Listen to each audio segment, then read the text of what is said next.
स्वागत छ साथीहरु तपाईले technomasterbibek YouTube च्यानलमा।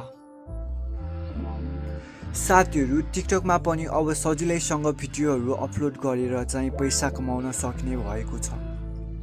यो चाहिँ टिकटकले भर्खरै मात्र एउटा टिकटक भेरिफाई गर्ने कुरा चाहिँ ल्याएको छ।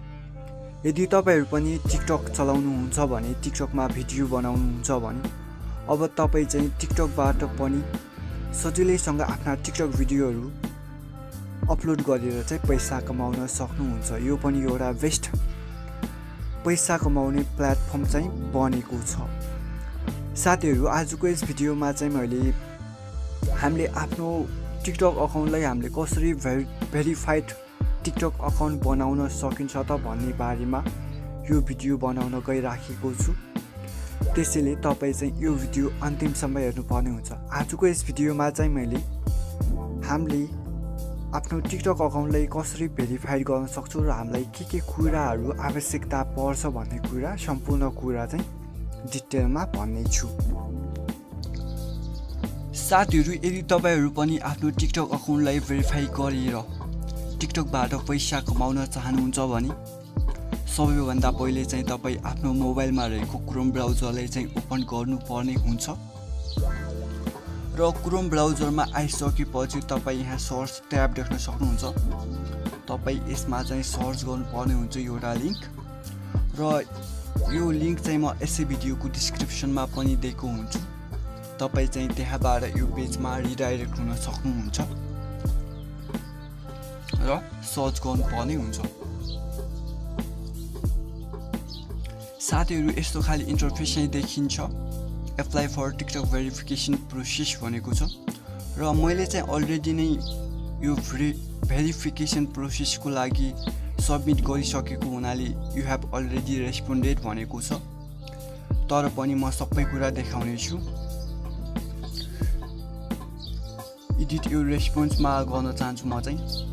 र साथीहरु यस्तो खाली इन्टरफेस चाहिँ देखिएको हुन्छ सुरुमा चाहिँ तपाईको भेरिफाई यो टिकटक अकाउन्ट भनेको छ हैन र तपाईले चाहिँ एउटा इमेल एड्रेस चाहिँ इमेल आईडी चाहिँ लेख्नु पर्ने हुन्छ। तपाईको इमेल आईडी यसमा लेख्नु पर्ने हुन्छ र इमेल आईडी मा आफ्नो इमेल लेखिसकेपछि तपाई नेक्स्ट प्रोसेसको लागि नेक्स्टमा क्लिक गर्नुपर्ने हुन्छ र भेरिफाई यो टिकटक अकाउन्ट भनेको छ र यहाँ देख्न सक्नुहुन्छ फुल नेम भनेको छ। फुल नेममा चाहिँ तपाई आफ्नो पूरा नाम लेख्नु पर्ने हुन्छ। तपाईको नाम के हो भनेर लेख्नु पर्ने हुन्छ र इमेल भनेको छ यसमा। इमेलमा चाहिँ तपाई आफ्नो अघि जुन इमेल राख्नु भएको त्यसै इमेललाई चाहिँ राख्नु पर्ने हुन्छ र एड्रेस देख्न सक्नुहुन्छ। तपाई चाहिँ एड्रेसमा चाहिँ आफू बसेको ठाउँको एड्रेस लेख्नु पर्ने हुन्छ र फोन नम्बर भनेको छ। तपाई चाहिँ आफ्नो फोन नम्बर लेख्नु पर्ने हुन्छ र टिकटक युजर आईडी अर्थात टिकटक आईडी अथवा युजर नेम भनेको छ। तपाईको टिकटक आईडी को नाम के हो त्यो चाहिँ लेख्नु पर्ने हुन्छ। तपाई टिकटक आईडी मा जुन नाम राख्नु भएको छ युजर नेम त्यसै युजर नेमलाई चाहिँ यसमा राख्नु पर्ने हुन्छ र यहाँ भनेको छ तपाईलाई चाहिँ पासपोर्ट साइजको एउटा फोटो भनेको छ। तपाई चाहिँ आफ्नो ग्यालरीबाट चाहिँ पासपोर्ट साइजको फोटो अपलोड गर्नुपर्ने हुन्छ र यहाँ चाहिँ भनेको छ फेसबुक युआरएल इन्स्टाग्राम युआरएल भनेको छ। यदि तपाईसँग त्यो पनि छ भने त्यो पनि लेख्न सक्नुहुन्छ। तर यदि यो चाहिँ म्यान्डेटरी छैन नलेख्दा पनि केही फरक पर्दैन र यहाँ रहेको छ साथीहरु डिजिटल सिग्नेचर भनेको छ। डिजिटल सिग्नेचरमा चाहिँ हामीले डिजिटल सिग्नेचर चाहिँ गर्नुपर्ने हुन्छ। यदि तपाईहरु चाहिँ डिजिटल सिग्नेचर गर्नु भएको छैन भने यहाँ लिंक दिएको छ। यहाँ देख्न सक्नुहुन्छ। यसै लिंकमा टच गर्नुपर्ने हुन्छ। साथीहरु यहाँ यो लिंकमा चाहिँ टच गरौँ र यो चाहिँ हाम्रो अर्को पेजमा चाहिँ रिडाइरेक्ट गरिदिन्छ हैन र यस्तो खाले चाहिँ देख्न सक्नुहुन्छ। तपाई यहाँ चाहिँ आफ्नो सिग्नेचर लेख्नु पर्ने हुन्छ र सिग्नेचरको कलर पनि चुज गर्न सक्छौँ हामीले, तर ब्ल्याकमै राख्दा ठिक हुन्छ। र यो खाली ठाउँमा चाहिँ तपाईँ व्हाइट बोर्ड जस्तो देख्न सक्नुहुन्छ। यसमा चाहिँ तपाईँ आफ्नो साइन गर्नुपर्ने हुन्छ।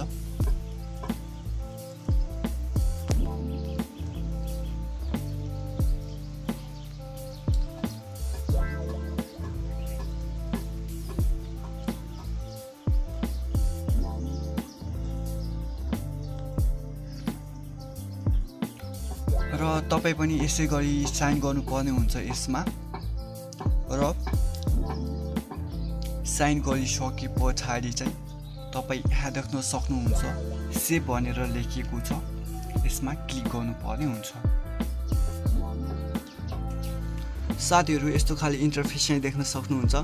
र यहाँ ट्रान्सप्यारेन्ट ब्याकग्राउन्ड भनेको छ, यसमा चाहिँ हामीले अन गर्नुपर्ने हुन्छ यसलाई। र यहाँ डाउनलोड गर्नुपर्ने हुन्छ र कन्टिन्यूमा गरिदिउँ।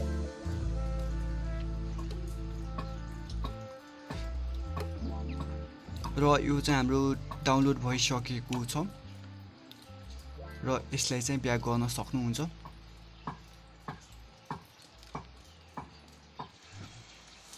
साथीहरू हामी आफ्नो मेन मेन्यु आइसकेका छौँ र यहाँ डिजिटल सिग्नेचर भनेको छ।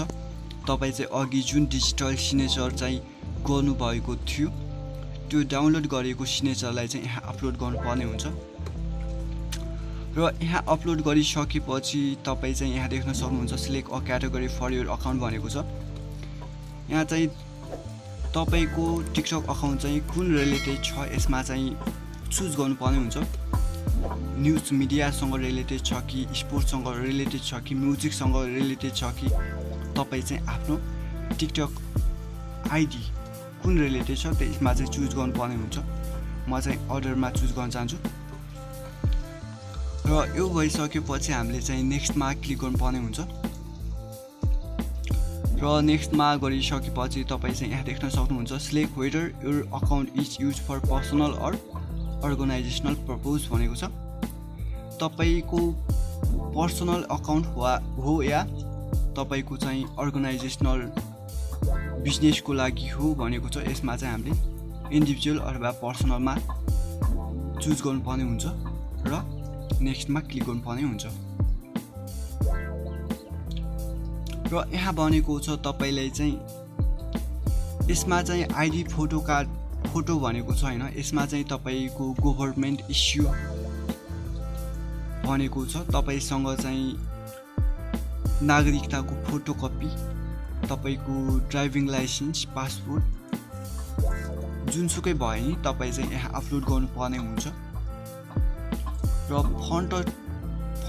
फन्टमा चाहिँ तपाईँको अगाडिको त्यो नागरिकताको अगाडिको भाग अपलोड गर्नुपर्ने हुन्छ भने ब्याक साइडमा चाहिँ तपाईँ चाहिँ आफ्नो नागरिकताको ब्याक साइडको फोटो खिचेर अपलोड गर्नुपर्ने हुन्छ। र यो भइसक्यो भने तपाईँ चाहिँ यहाँ देख्न सक्नुहुन्छ नेक्स्ट भनेको छ, नेक्स्टमा क्लिक गर्नुपर्ने हुन्छ। र यहाँ देख्न सक्नुहुन्छ I agree to term and condition भनेर हामीले चाहिँ यो टिकटकको पोलिसी टर्म एन्ड कन्डिसनसँग चाहिँ हामीले एग्री गर्नुपर्ने हुन्छ। र यहाँ चाहिँ हामीले टिक चाहिँ लाउनु पर्ने हुन्छ। यहाँ देख्न सक्नुहुन्छ टिक लाउने, यसमा चाहिँ टिक लाउनु पर्ने हुन्छ र नेक्स्टमा क्लिक गर्नुपर्ने हुन्छ। Thank you for submitting the form भनेको छ यसमा चाहिँ। र हाम्रो लास्ट प्रोसेस हो, यो चाहिँ लास्ट स्टेप रहेको छ। यसमा चाहिँ हामी सबमिट गर्न सक्छौँ। र यो गरिसकेपछि यो TikTok account for verification has been submitted भनेर यस्तो खाले चाहिँ लेख्ने गर्छ। यसै गरी चाहिँ यसै प्रोसेसलाई फ्लो गरेर तपाईँ पनि आफ्नो टिकटक अकाउन्टलाई भेरिफाई गर्न सक्नुहुन्छ। साथीहरू यदि तपाईहरूलाई पनि आफ्नो टिकटक अकाउन्ट भेरिफाई गर्न कुनै समस्या पर्छ भने यसै भिडियोको कमेन्ट बक्समा कमेन्ट पनि गर्न सक्नुहुन्छ। र मलाई पर्सनल्ली सोध्न चाहनुहुन्छ भने मलाई इन्स्टाग्राममा पनि मेसेज गरेर सोध्न सक्नुहुन्छ। साथीहरू आजको यो भिडियो तपाईलाई कस्तो लाग्यो, जस्तो लाग्यो त्यस्तै कमेन्ट बक्समा कमेन्ट गर्न नभुल्नु होला। यदि तपाईलाई मेरो भिडियो मन परिराखेको छ भने मेरो भिडियोलाई लाइक शेयर गर्न नभुल्नु होला। अनि तपाईहरु मेरो च्यानलमा अझै पनि सब्स्क्राइब गर्नुभएको छैन भने मेरो च्यानललाई सब्स्क्राइब गर्न नभुल्नु होला, किनकि मेरो च्यानलबाट तपाईले यस्तै खाले एकदमै महत्त्वपूर्ण भिडियोहरु पाउन सक्नुहुन्छ र छेउमै रहेको बेल आइकनमा नि क्लिक गरेर अलमा थिच्नु होला ताकि मैले अपलोड गरेका सम्पूर्ण भिडियोको नोटिफिकेसन तपाईलाई सबैभन्दा पहिले थाहा मिल्नेछ। साथीहरु, अर्को भिडियोमा पनि यस्तै एकदमै महत्त्वपूर्ण विषयमा भिडियो बनाएर ल्याउने नै छु। आजको यस भिडियोबाट भने म पनि बिदा हुन चाहन्छु। नमस्कार।